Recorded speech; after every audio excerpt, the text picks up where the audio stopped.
I love all the viral ads that lay it all out what's going on. The folks at Vote Vets dropped this one, and they did not hold any punches. Donald Trump was commander-in-chief when he was trusted with our top-secret information on our military plans and on our enemies. Documents so highly classified that if they fell into the wrong hands, could risk American missions and end American lives. Documents he had no right to have once he left office. He showed them off to friends and tried to hide them when he got caught, where enemies could have easily accessed them. If I mishandled classified secrets the way Trump did, I'd be locked up in Leavenworth for life. He's been arrested and will be put on trial as he should be. But never again should Donald Trump be trusted with national security clearance. Never again should Donald Trump be in command of our armed forces. And never again should anyone serving our country in uniform have to salute a walking, talking national security threat like Donald Trump. Damn, that's a good one, Vote Vets. The Lincoln Project dropped this one about 3 hours ago against that idiot JD Vance. We'll check this out.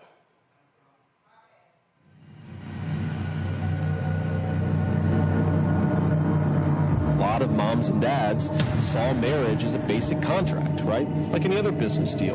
Once it becomes no longer good for one of the parties or both of the parties, you just dissolve it and go on to a new business relationship. And this is one of the great tricks that I think the sexual revolution pulled on the American populace, which is this idea that, like, well, okay, these marriages were fundamentally, you know, they were maybe even violent, but certainly they were unhappy. And so getting rid of them and making it easier for people to shift spouses like they change their underwear, that's going to make people happier in the long term. And what we have is a lot of very, very real family dysfunction that's making our kids unhappy.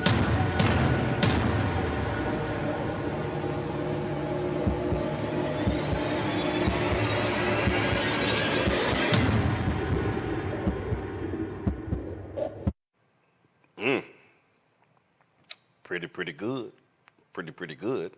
I was checking out last night another different ad, and the white dudes for Kamala dropped this one right here. Check it out.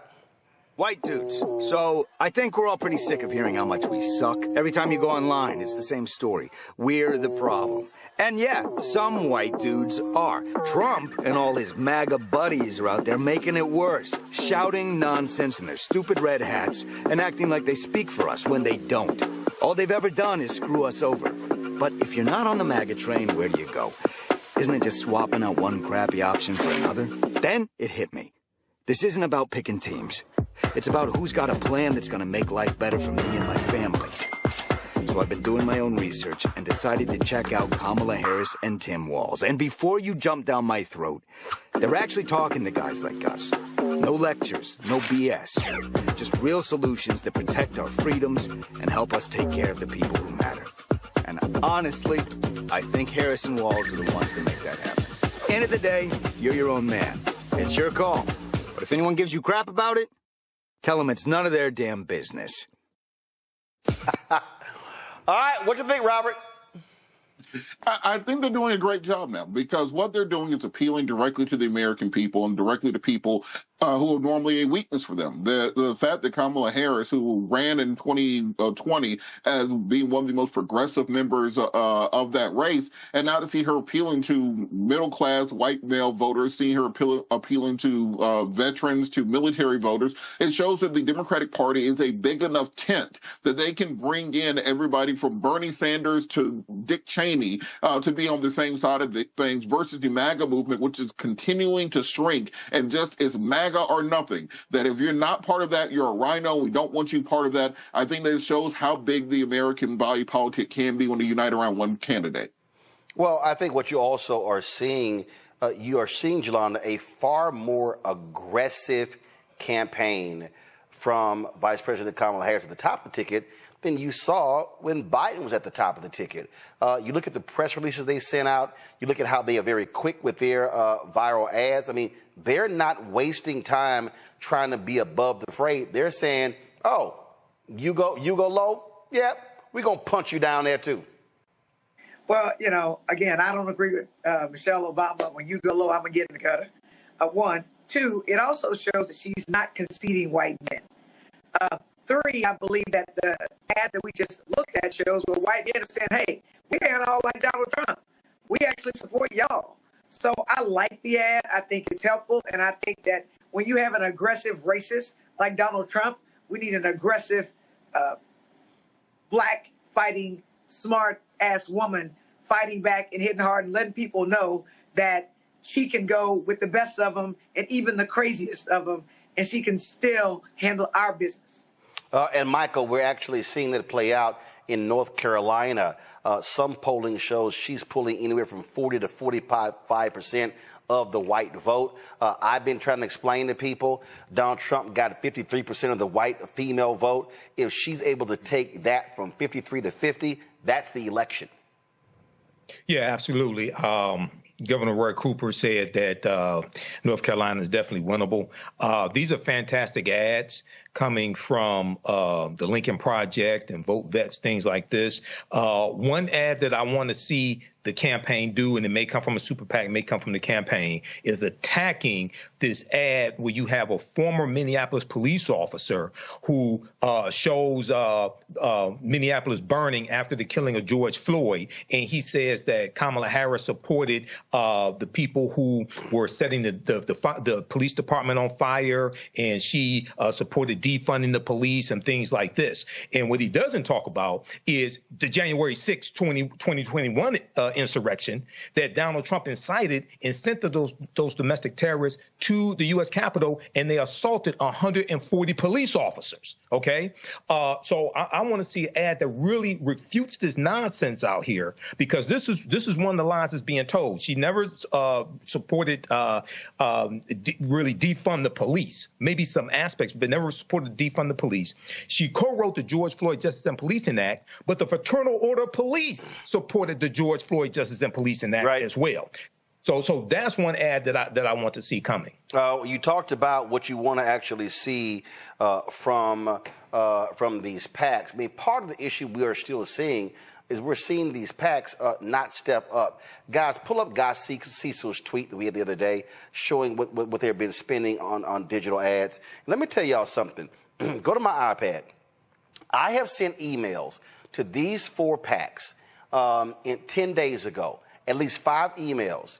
No, and I specifically have been asking them for their black plan.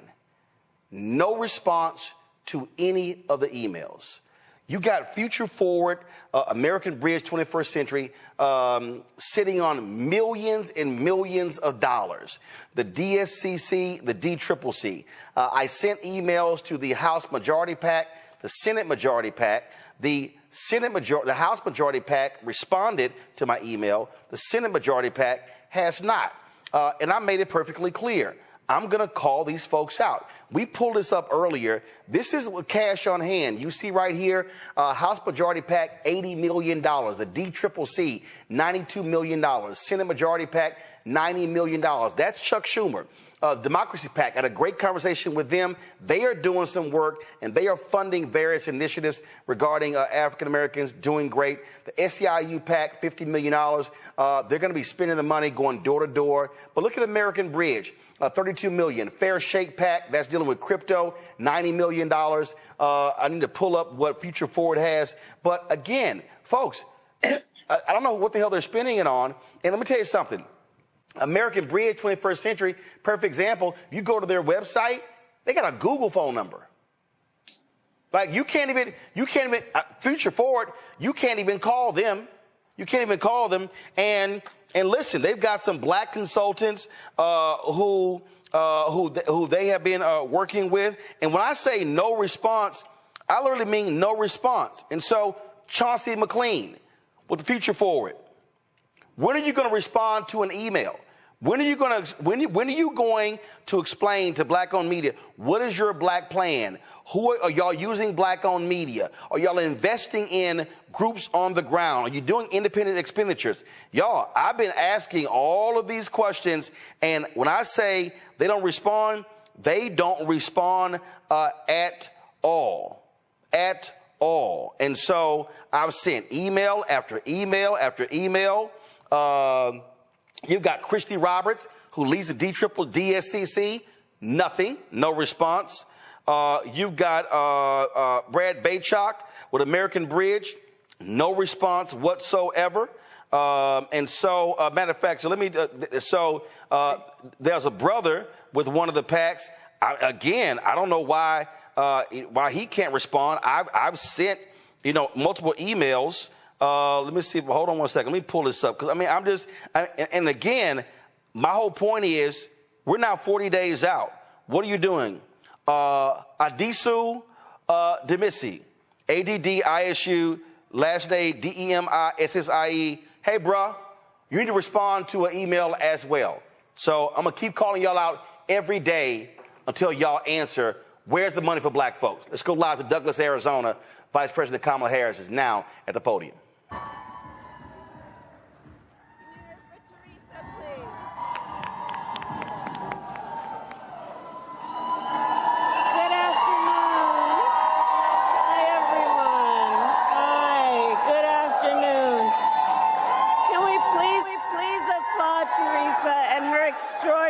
Courage. Please, can we applaud? Extraordinary courage. Thank you. Thank you. Thank you. Thank you. Please have a seat, everyone. Thank you. It's good to be back in Arizona. It is good to be back in Arizona. Thank you all. Thank you so very much.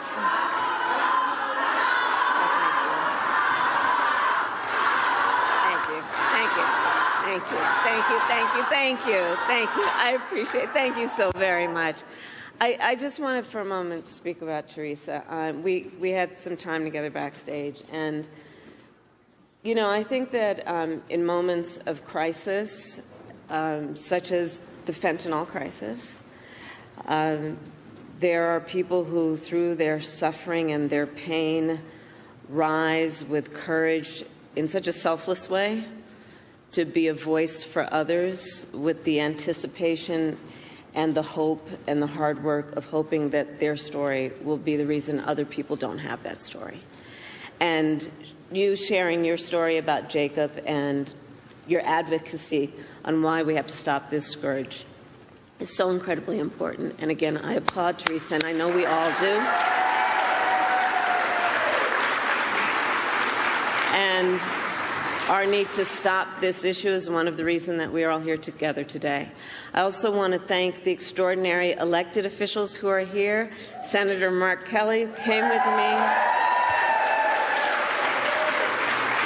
He and his extraordinary wife, Gabby Giffords, traveled with me from Washington, D.C. to be here. And Senator Kelly has been talking with me for quite some time about the importance of this visit. And so I thank you in front of all of our friends for your work. Thank you.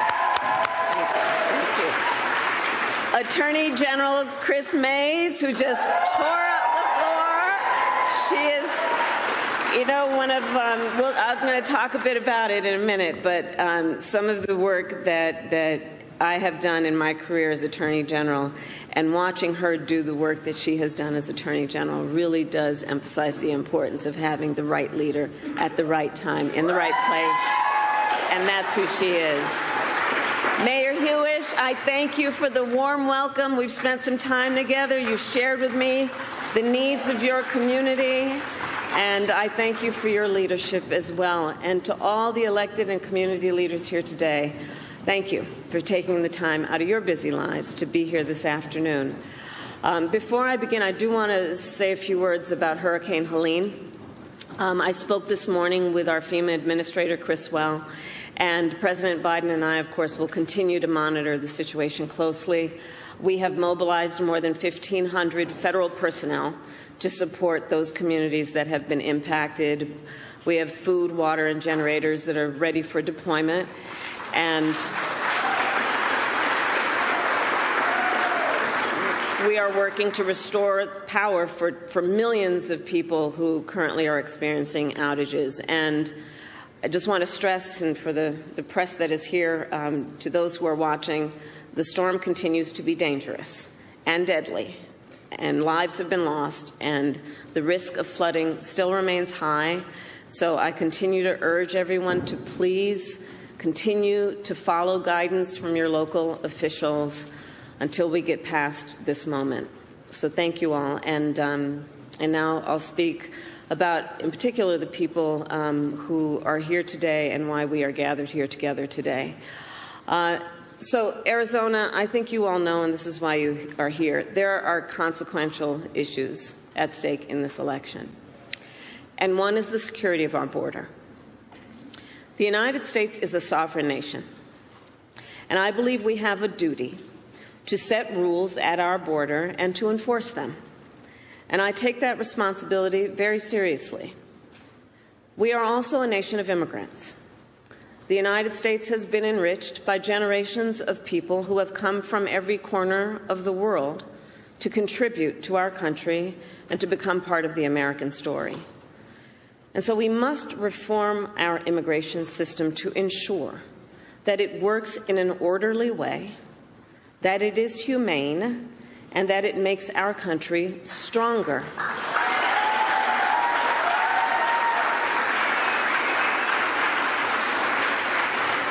So I've just come from visiting the border and the port of entry in Douglas.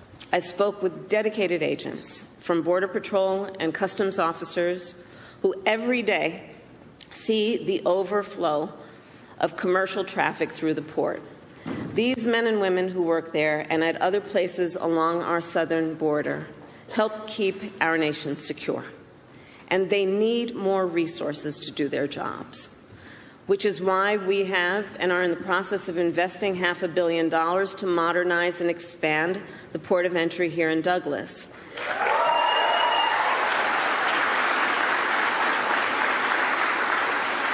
And why last December I helped raise the rate of overtime pay for border agents, and also why I strongly supported the comprehensive border security bill. Written last year, as you know, by a bipartisan group of senators, including one of the most conservative members of the United States Congress. That bill would have hired 1,500 more border agents and officers. It would have paid for 100 inspection machines to detect fentanyl that is killing tens of thousands of Americans every year. It would have allowed us to more quickly and effectively remove those who come here illegally, and it would have increased the number of immigration judges and asylum officers. It was the strongest border security bill we have seen in decades. It was endorsed by the Border Patrol Union, and it should be in effect today, producing results in real time right now for our country.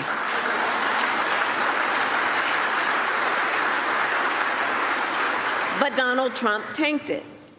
He picked up the phone and called some friends in Congress and said, stop the bill.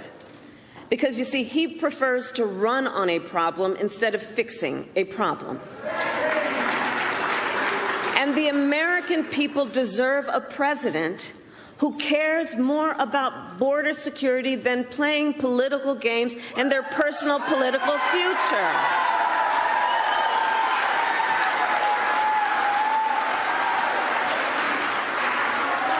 And so even though Donald Trump tried to sabotage the border security bill, it is my pledge to you that as President of the United States, I will bring it back up and proudly sign it into law.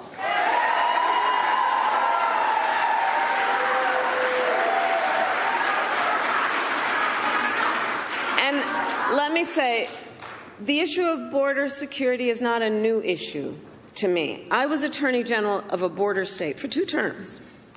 I saw the violence and chaos that transnational criminal organizations cause, and the heartbreak and loss from the spread of their illicit drugs. I walked through tunnels that traffickers used to smuggle contraband into the United States. I've seen tunnels with walls as smooth as the walls of your living room, complete with lighting and air conditioning, making very clear that it is about an enterprise that is making a whole lot of money in the trafficking of guns, drugs, and human beings. And my knowledge on how they work comes from the fact that I have prosecuted transnational criminal organizations who traffic in guns, drugs, and human beings. My team and I broke up a heroin trafficking ring in the Bay Area with ties to Mexican cartels. We took down a gang working with the Sinaloa cartel to traffic methamphetamine into the United States. We seized millions of dollars worth of cocaine from the Guadalajara cartel and broke up a drug trafficking operation including pill mills and so-called recovery centers that were pushing opioids with deadly results. As Attorney General of California, it was 10 years ago that I brought a bipartisan group of American attorneys general and led that group to travel to Mexico City to meet with Mexican attorneys general to address this issue and, in particular, to increase intelligence sharing on gang activity, all of which allowed us to prosecute more human traffickers.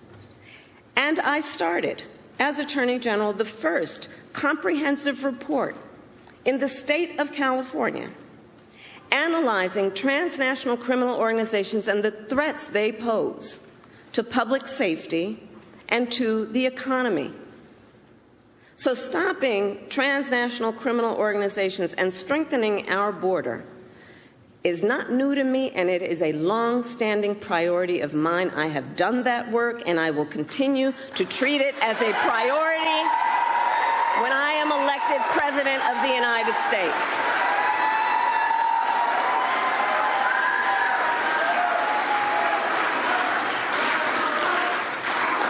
And it is my pledge to you, understanding how solutions get formed, that I will reach across the aisle and I will embrace common sense approaches and new technologies to get the job done.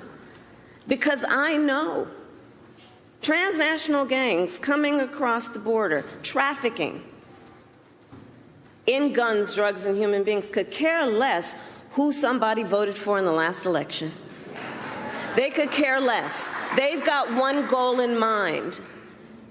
And it is therefore critically important that anybody who calls themselves a leader would work with other leaders for common sense solutions, understanding the pain and the suffering that Americans are experiencing if we don't work together to fix these problems. And look, transnational gangs, one of the things I know about them, they are always innovating. So to disrupt them, we must do the same. And that means, again, working together in real time, grounded on finding common sense approaches, not just about some rhetoric at a rally, but actually doing the work of fixing a problem.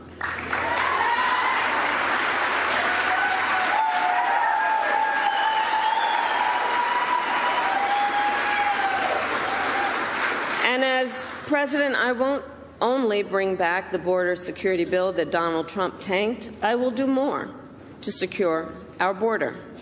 To reduce illegal border crossings, I will take further action to keep the border closed between ports of entry. Those who cross our borders unlawfully will be apprehended and removed and barred from re-entering for 5 years. We will pursue more severe criminal charges against repeat violators. And if someone does not make an asylum request at a legal point of entry and instead crosses our border unlawfully, they will be barred from receiving asylum. While we understand that many people are desperate to migrate to the United States, our system must be orderly and secure. And that is my goal. And that is my goal. Securing our border also means addressing the flow of fentanyl into our communities. Fentanyl is a scourge on our country.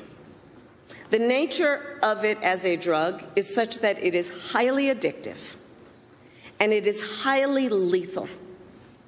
So much so that using it one time only can be fatal. I have met far too many families, parents, loved ones who have lost a family member, a child, to fentanyl. And their grief is heartbreaking. And the devastation caused by fentanyl is being felt from rural communities to big cities. It's impacting communities across our country, regardless of where they are geographically, politically, or any other demographic you choose to talk about. It's a scourge in our country, and we have to take it seriously. And as president, I will make it a top priority to disrupt the flow of fentanyl coming into the United States.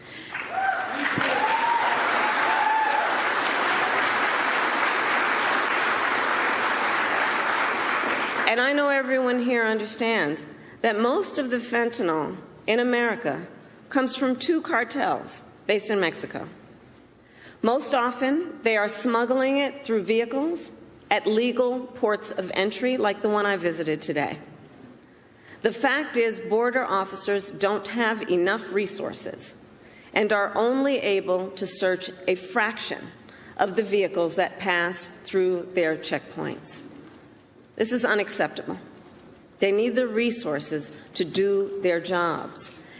And as we could have done with that border security bill, I will surge support to law enforcement agencies on the front lines, more personnel, more training, and more technology, including 100 new inspection systems that can detect fentanyl hidden in vehicles. And we will make sure that our ports of entry, including airports and seaports, have additional state-of-the-art technology to detect fentanyl and the chemical tools used to make it.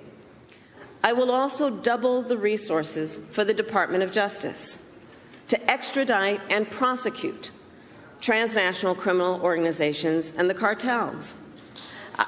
Yes.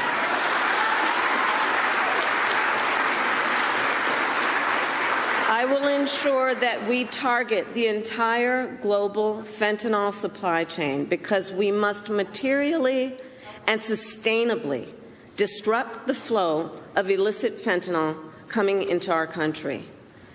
My approach takes into account also that the precursor chemicals used to make fentanyl are by and large made in China and then shipped to Mexican cartels and trafficked right here into the United States. Our administration demanded that China crack down on the companies that make those chemicals, and it has started to happen. But they need to do more.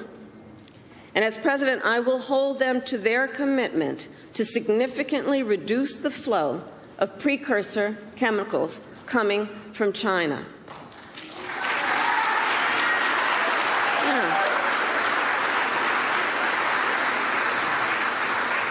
And all of this to say, we must tackle this issue from every angle, because our highest charge must be to protect the lives of our people. It must be to understand the pain and to have the courage to know that solutions are at hand if we focus on fixing a problem instead of running on a problem.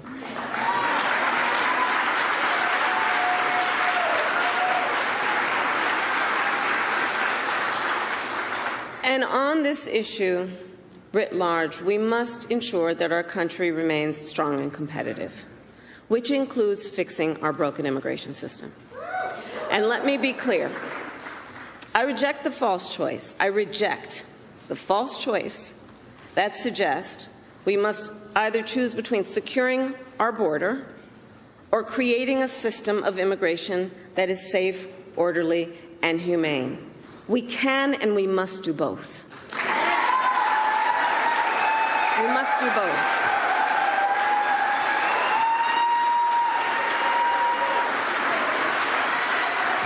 And we need clear legal pathways for people seeking to come into our country. And we must make our current system work better.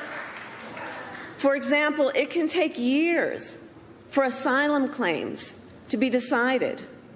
Well, this is a problem we can solve, including by hiring more asylum officers and expanding processing centers in people's home countries.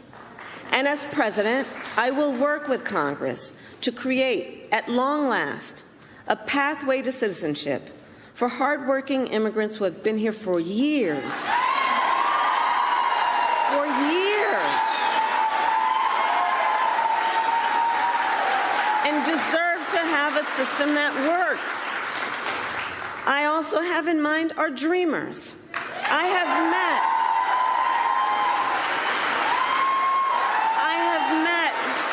with so many of our dreamers throughout my career. They who have grown up in the United States, were educated here, pay taxes here, serve in our military, and contribute to our communities every day.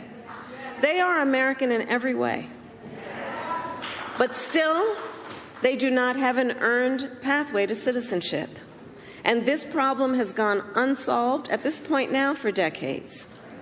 The same goes for farm workers, who ensure that we have food on our tables and who sustain our agricultural industry.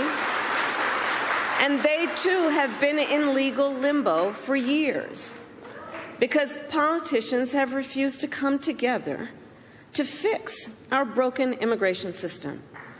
Well, as President, I will put politics aside to fix our immigration system and find solutions to problems which have persisted for far too long. For far too long, we have all known this is not working as it can and as it should.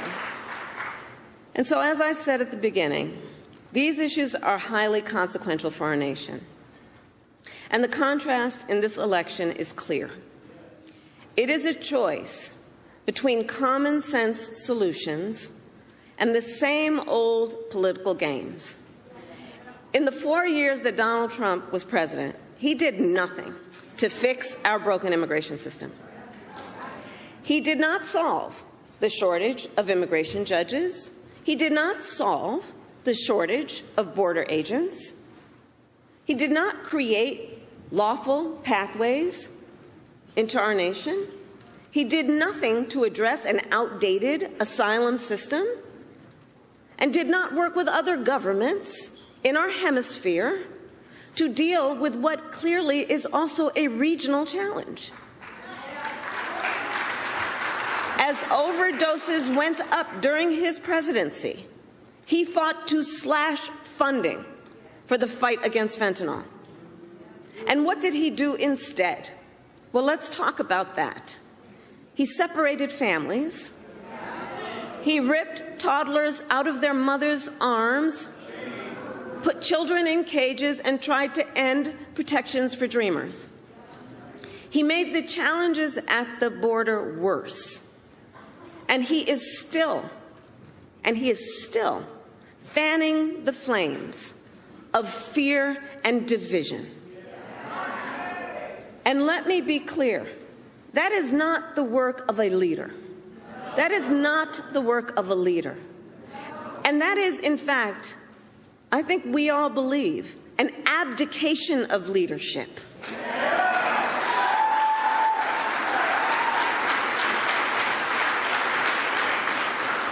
And so, on behalf of all across our nation who want to see these problems solved, I say we cannot accept Donald Trump's failure to lead.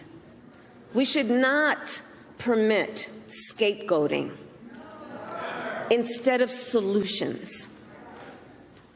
And let's see what's happening. Let's not permit scapegoating instead of solutions, or rhetoric instead of results. As your president, I will protect our nation's sovereignty, secure our border, and work to fix our broken system of immigration. And I will partner with Democrats, Republicans, and independents to do it.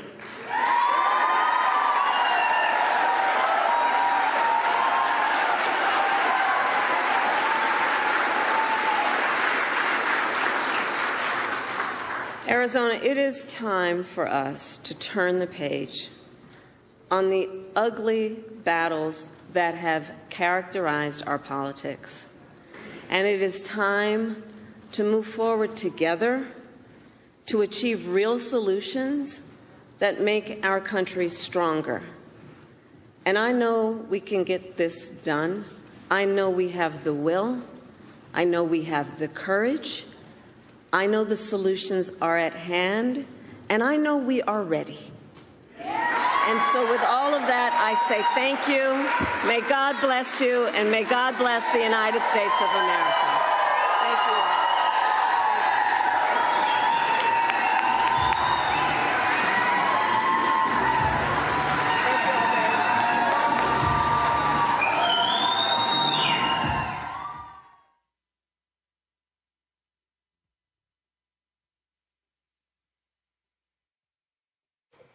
All right, folks, that was Vice President Kamala Harris speaking in Arizona. I want to quickly go to my panel to close this out. Robert, what you continue to see her do is remind people that it was Donald Trump who killed a bipartisan bill to deal with the border. Republicans, Senator James Lankford of Oklahoma, he also said they killed it. They owned up to it. And so that she is just pounding and pounding, pounding. So basically saying, don't give me this crap where you care about the border when you killed the bill because you said, I need to run on it. You're absolutely correct. This is a clear attempt to attract those swing voters, those immigration voters. After the issue of abortion, immigration is very high on every poll on what people care about: immigration, economy, individual liberty. So she's trying to put to rest some of those fears that people have about being, quote unquote, soft on immigration. It was a very hawkish speech. It was very much a return to Obama 2008 almost immigration policies. And I think she tried to come off very forcefully on this. She could have actually dug even deeper and talk about the fact that for the last 25 years, Republicans have killed every single immigration bill. You can talk about the fact that Donald Trump had to pay $1.5 million for hiring illegal immigrants to work at his resorts. So I think Democrats are going to go on the offensive on immigration this last 30-plus days until Election Day and take away one of Donald Trump's primary strengths. Absolutely. Jelana, you're there in Texas. You're a Texas state representative. You've got Governor Greg Abbott, who's wasted billions of dollars of taxpayer money in Texas. He spent millions flying migrants across the country as well. And all these folks, they talk loud.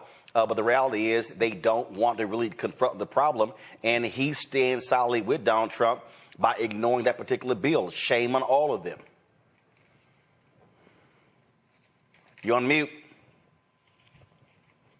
Well, I'm sorry. What I thought the vice president did brilliantly was she explained how she understands about immigration, how she knows how they smuggle people and products into the country, and how she can fix it, because if you don't know what the problem is, then you can't fix it. She reminded us that when he was president, he had these same problems and fentanyl deaths went up. I know that fentanyl is a really big problem, especially in these border states, especially with people who don't look like us. I'll just say that. So I think she's hitting on voters that she needs to get on her side and take from Donald Trump. I thought she was brilliant when she talked about the broken asylum system. Now, and I'll say this quickly, this, Roland, you had Judge Hughes on here when they were trying to take her off the ballot here in Houston. And she's a former immigration judge. So I actually called her while I was listening to the vice president and said, hey, how long does it take for the asylum cases? She said it took 6 to 10 years from the time you come into this country until the time you actually see a judge. So you're here without asylum and you're working, and then you could be kicked out and you've had kids born here. She came up with common sense ideas to fix that system, and I thought Vice President Harris did that. So I think she was strong. I think she spoke exactly to the issues that she needs to speak to in Arizona. And I think that she's going to be a pleasant surprise for us. She's going to do remarkably well in Arizona. What you're dealing with, Michael, here, this is a photo that she posted on her page here. I'm on my way back to Arizona for official briefings on the latest work to secure the southern border and operations to stop the flow of illegal fentanyl into our country. Michael, Republicans keep talking about fentanyl, but you heard her say it. She laid out how it actually is coming into the country. You know, so all these people, they love, oh, no, it's killing. She's like, no, this is actually how it's coming in. And you've had these massive fentanyl drug busts, and they go, see, it's failing. And they're like, no, actually, if it's a bust, it's actually working. Right. Absolutely. Well, she knows what she's talking about because she was State's Attorney General for the state of California, going after transnational organizations like this.